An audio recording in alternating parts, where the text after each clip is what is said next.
John Donne, Go and Catch a Falling Star. John Donne was born on 1572 and died in 1631. He was a poet as well a divine.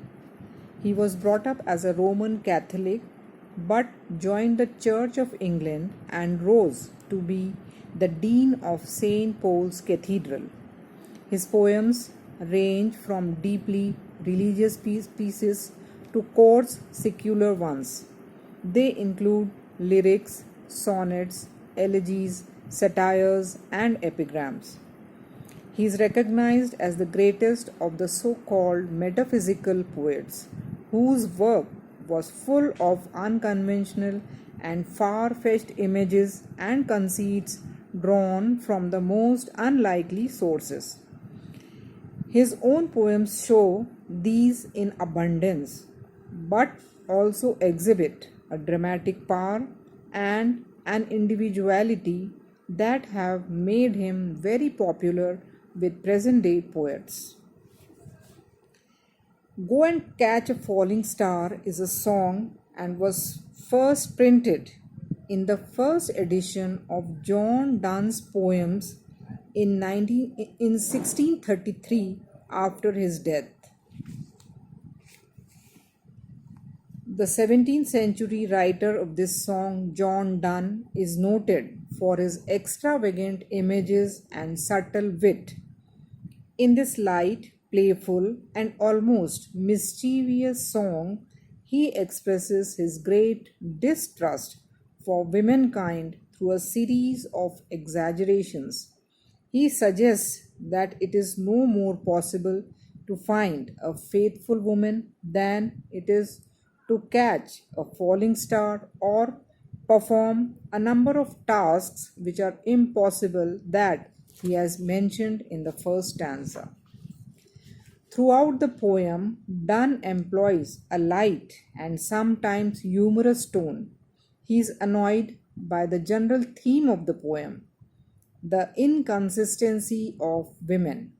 But he seems to have come to terms with it. He speaks as though that is just how things are, and one must make the best of a constantly bad situation.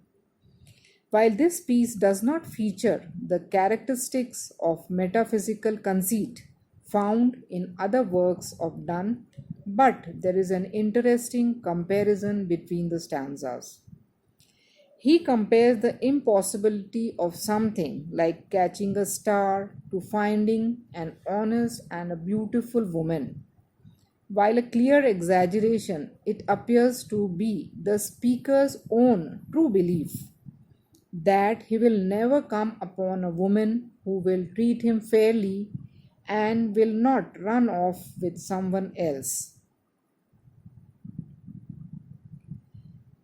The song, often known by its first line, Go and Catch a Falling Star, is an unusual poem among John Donne's work in several ways. It does not use the extended metaphors that we find in some of Donne's greatest poetry, but it is one of his most popular poems and widely known works. As the short analysis of the song shows that Go and Catch a Falling Star is nevertheless in keeping with Donne's beliefs and poetic style in many respects. Although the poem is song like, as its title suggests, and its tone is light and frivolous, Go and Catch a Falling Star seems to endorse the misogynistic belief that all women or all beautiful women, anyway, just to make it worse, are unfaithful and should not be trusted. Yet, the way Donne builds to this conclusion is beguiling. In summary, he advises the reader, or as this is a song to the listener, to perform a series of impossible tasks such as catch a falling star, or meteor in the sky, impregnate a mandrake root, find the past and return it to the present, or discover why the devil has cloven feet. Similarly, the listener is also commanded to hear mermaids singing, possibly a reference to the sirens in Greek mythology, who were actually half birds. And it was impossible unless you were Odysseus to hear the siren song and survive. Now we will read the poem Go and Catch a Falling Star. The poet, through a series of exaggerations, says that it is impossible to find a beautiful and truthful woman as it is impossible to perform these tasks. The first one is to go and catch a falling star. It is not possible for anyone to go and catch a falling star or a meteor. Get with child a mandrake root.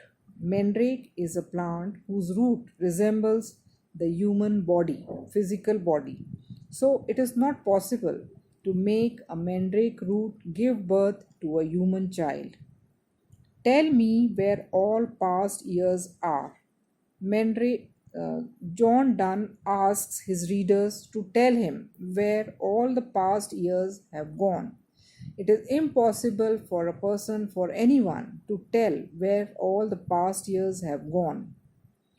Or who cleft the devil's foot. It is not possible for anybody to say that who cleft the foot of the devil. Teach me to hear mermaids singing. No one can teach John Donne to listen to the songs of the mermaids because the mermaids are mythical creatures, or to keep off envy stinging. Every person is envious, and nobody can teach anybody else how to keep away the pricks of envy. And find what wind serves to advance an honest mind. It is not possible for any person to find out and tell which is that wind which makes a person's mind honest. So, all these tasks are impossible to perform. In the second stanza, Donne says, If thou beest born to strange sights, if you are born to see strange things in your life, things invisible to see. If you think you are born to see things which are invisible to see for ordinary human beings, then write 10,000 days and nights. He tells the readers or the listeners to ride for 10,000 days and nights, which is almost 27 years, till age grow snow white hairs on thee, till you become old and you grow white hair. Thou, when thou returnest, wilt tell me. He tells the readers that when you will return after undertaking such a journey, you will tell me all strange wonders that befell thee, all the strange wonders, all the strange things that came across your path or that you encountered, and swear, and you will swear, you will take an oath that nowhere lives a woman true and fair, nowhere in the world lives a beautiful woman who is fair, who is faithful also and truthful also. In the third stanza, Donne says that if thou findest one, let me know. If you find such a woman who is truthful as well as beautiful, you just tell me, you let me know about her. Such a pilgrimage was sweet. Such a pilgrimage where you find, such a journey where you can find a beautiful and a truthful woman, a faithful woman, it would be a very good, sweet journey. Yet do not But he says, still, do not undertake such a journey. I would not go. Personally, he says that he would not undertake such a journey, though at next door we might meet. Though we might meet at the next door, and you would tell me that she's a true woman, though she were true when you met her, because when at the time you met her, she was true, and last till you write a letter, and till you write a letter at the time also she was true. Yet she will be, but he says that she will be false. Or I come, before I come or before I meet her, she will be false or unfaithful to two or three persons. Thus, we can see the distrust of John Donne towards womankind.